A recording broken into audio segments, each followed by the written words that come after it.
రోజు 3 కోట్లు మాయమవుతున్నాయట. తెలంగాణ వాసుల్ని కొల్లగొట్టిన సైబర్ నేరస్తులు. అంటే తెలంగాణ ప్రజల నుంచి సైబర్ నేరగాళ్ళు ఆన్లైన్లలో ఇంకో రకంగా 3 కోట్లు మింగేస్తున్నారట. 3 కోట్ల రూపాయలు. 5 నేర విధానాల ద్వారా ఎక్కువగా ఆర్థిక మోసాలు జరుగుతున్నాయట. ప్రజలందరూ ఇది గమనించాలి. ఎందుకంటే చాలామందికి ఇది ఎదురవుతూ ఉన్నది. ఓటీపీ చెప్పండి అనగానే ఆయన ఏదో ధ్యాసలో ఉంటాడు, ఓటీపీ చెప్పేస్తాడు. కథ వాడంతా అకౌంట్ అంతా ఖాళీ చేస్తాడు. మీకు ఆధార్ కార్డు అప్డేట్ కావాలంటే ఆయన ఆల్రెడీ ఆధార్ కార్డు అప్డేట్ కోసం తిరుగుతుంటాడు, ఏదో పని చేస్తుంటాడు. అయ్యో అప్డేట్ అవుతుందని ఓటీపీ చెప్పేస్తాడు. ఇట్లా మీకు ఫోన్కి వచ్చిన ఓటీపీని ఎట్టి పరిస్థితుల్లో చెప్పొద్దు. అసలు ఎవడు మీకు ఫోన్ చేయడు నీ ఓటీపీ చెప్పు అని. రోజుకు సుమారు 3 కోట్ల రూపాయలట. 8 నెలల్లో 707 కోట్ల రూపాయలు సైబర్ నేరస్తుల చేతికి చిక్కి తెలంగాణ వాసులు పోగొట్టుకున్న సొమ్మట ఇది. 2023లో రాష్ట్రంలో జరిగిన 16,339 సైబర్ నేరాల్లో 15,000 వరకు ఆర్థిక మోసాలే నమోదవడం పరిస్థితి తీవ్రతకు అద్దం పట్టింది. ముఖ్యంగా 5 నేర విధానాల ద్వారా 5 మార్గాల ద్వారా ఆన్లైన్లో ఆర్థిక మోసాలు జరుగుతున్నట్లు Telangana state cyber security bureau నిపుణులు గుర్తించారు. దేశవ్యాప్తంగా నమోదవుతున్న సైబర్ నేరాల్లో ఒక్క తెలంగాణలోనే 40% పైగా ఉండటాన్ని బట్టి రాష్ట్రం పైన సైబర్ నేరస్తులు ఎలా పంజా విసురుతున్నారో అర్థమవుతోంది. అంటే అమాయకులు అనుకోవాలా, ఏమనుకోవాలో అర్థం కావట్లే. అలాంటి మోసాలపై అవగాహన పెంచుకోవాల్సిన అవసరాన్ని నిపుణులు నొక్కి చెబుతున్నారు. టాస్కులు చేయండి, పెట్టుబడి పెట్టండి అంటూ ఇది చాలా కీలకమైన అంశం. ఎందుకంటే ఎవరో ఒకరు ఏదో ఒక సమయంలో ఇట్లా డబ్బులు కోల్పోతున్నారు. మోసగాళ్ళు పార్ట్ టైం ఉద్యోగాల పేరిట సందేశాలు పంపి స్పందించిన వారిని టాస్కులు పూర్తి చేయాలని కోరుతున్నారట.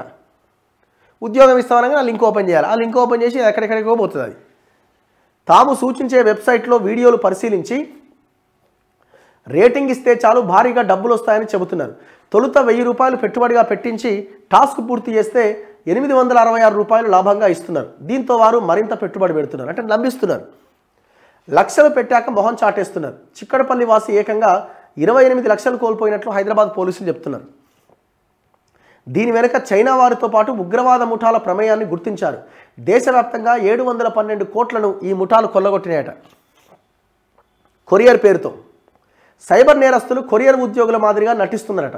ఫోన్ చేసి విదేశాల నుంచి మీకు పార్సల్ వచ్చిందని, అందులో మాదక ద్రవ్యాలు ఉండడంతో కస్టమ్స్ వర్గాలకు అప్పగించామని చెబుతున్నారు. కొద్దిసేపటికే కస్టమ్స్ లేదా పోలీస్ అంటూ మరొకరు ఫోన్ చేసి అరెస్ట్ వారెంట్ జారీ అయిందని చెబుతున్నారు. న్యాయపరమైన చిక్కులు తప్పిస్తామంటూ 1,00,000 నుంచి వీలైనంత మేరకు వసూలు చేస్తున్నారట. ఇట్లా కూడా మోసపోతున్నారు. వీళ్ళు ఎంత మాయకులో చూడాలి. ఇక వస్తువులు విక్రయిస్తామని ప్రకటనలు ఇచ్చి ఏదైనా వాహనం లేదా వస్తువును అమ్మకానికి పెట్టినట్లు వెబ్సైట్లో ప్రకటన ఇస్తారు. కొనుగోలుకు మొగ్గు చూపే వారితో వాహనం విమానాశ్రయం పార్కింగ్ స్థలంలో ఉందని, రవాణా ఛార్జీలు పంపిస్తే చాలు మీరు కోరిన ప్రదేశానికి పంపిస్తామని ముగ్గులోకి దించుతున్నారు. అలా 100లతో మొదలుపెట్టి వీలైనంత వరకు కొట్టేసి మొహం చాటేస్తున్నారు. రాజస్థాన్ రాష్ట్రంలోని భరత్పూర్ జిల్లాకు చెందిన మోసగాళ్లు ఇలా చేస్తున్నట్లు దర్యాప్తులో గుర్తించారు. ఇట్లా మీరు OLXలో ఏదైనా బండి పెట్టండి, మీకు వెంటనే 10 కాల్స్, అన్ని ఫేక్ కాల్సే వస్తాయి ఫస్ట్. ఎందుకంటే నేను ఒకసారి గతంలో పెట్టి నాకు ఎదురైన అనుభవం చెప్తున్నా. కార్డు బ్లాక్ అవుతుందని, క్రెడిట్ లేదా డెబిట్ కార్డులను అప్గ్రేడ్ చేస్తామని బ్యాంకు ప్రతినిధుల ముసుగులో ఫోన్లు చేస్తున్నారు. లేదంటే కార్డు బ్లాక్ అవుతుందని భయపెడుతున్నారు. తాము పంపే ఆ లింక్ ద్వారా సమాచారం నింపాలని మాల్వేర్ను పంపించి కార్డుల ఎక్స్పైరీ తేదీ, CVV నెంబర్తో పాటు ఆన్లైన్ బ్యాంకింగ్ వివరాలు తీసుకొని ఖాతా ఖాళీ చేస్తున్నారు. రుణ యాప్ల ద్వారా ఎరవేసి నిలువు దోపిడీ చేసే మోసం ఇది. తొలుత యాప్ను ఇన్స్టాల్ చేయించే క్రమంలో అన్ని అనుమతులకు యాక్సెస్ ఇచ్చేలా చేస్తున్నారు. అధిక వడ్డీలు వేస్తూ రోజుల వ్యవధిలోనే చెల్లించాలని ఒత్తిడి తెస్తున్నారు. చెల్లించకపోతే బాధితుడి ఫోన్లోని ఇతర కాంటాక్ట్ నెంబర్లకు ఫోన్ చేస్తున్నారు. ఫోన్లో మహిళా కుటుంబ సభ్యుల చిత్రాలుంటే వాటిని నగ్నంగా మార్చి ఆన్లైన్లో పెడతామని బెదిరిస్తున్నారు. వేధింపులు భరించలేక పలువురు బాధితులు ఆత్మహత్యలకు పాల్పడిన ఉదంతాలున్నాయి. ఇలా కోట్లు కొల్లగొట్టారు. ఇట్లా బ్లాక్మెయిల్ చేస్తారు.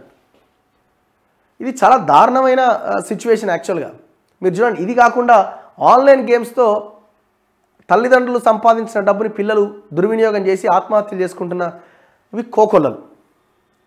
సో ఇట్లా మోసపోతా ఉన్నారు. దాదాపు 3 కోట్ల రూపాయలు తెలంగాణ ప్రజలు కోల్పోతున్నారట. చూడండి, 3 కోట్లు, 1 కాదు 2 కాదు. సో ఇది ఎందుకు చదివినామంటే ఇది అందరికీ ఉపయోగపడే వార్త కాబట్టి మనం మొత్తం చదివే ప్రయత్నం చేసినాం. ప్రజలు కొంత అవేర్నెస్ తెచ్చుకోవాల్సిన అవసరం ఉంది.